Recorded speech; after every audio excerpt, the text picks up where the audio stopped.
گر مفتی و مولای باید ز خدا ترسی، گر قاضی و ملای باید ز خدا ترسی،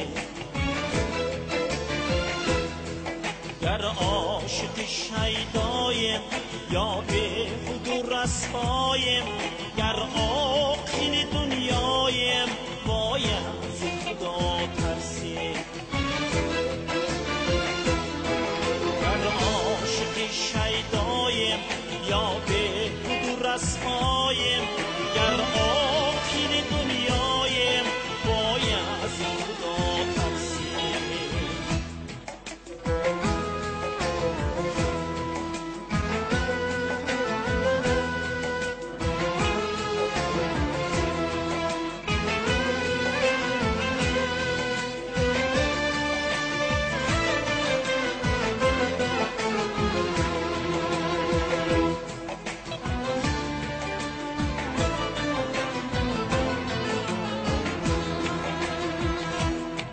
صد همدم و همراز است امروز به ما، اما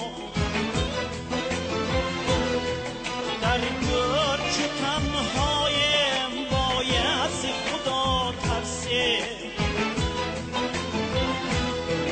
گر مست می نابیم گر مست نبیاریم، گر از همه بالایم باید ز خدا ترسی، گر مست می نابیم گر مست نبیاریم، گر از همه بالایم باید ز خدا ترسی.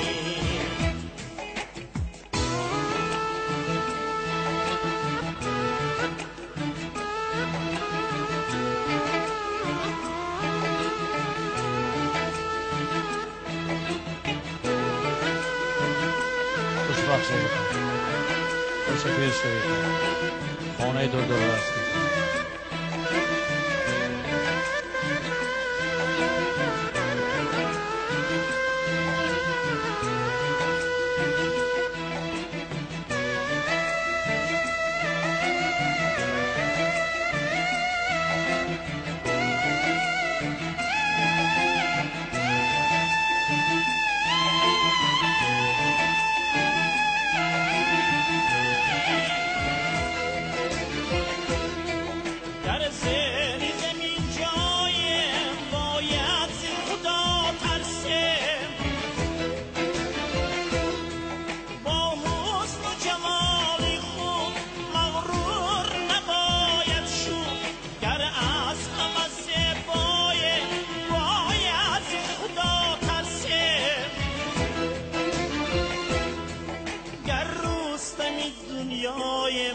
داننده فردایم هرچند توانایم باید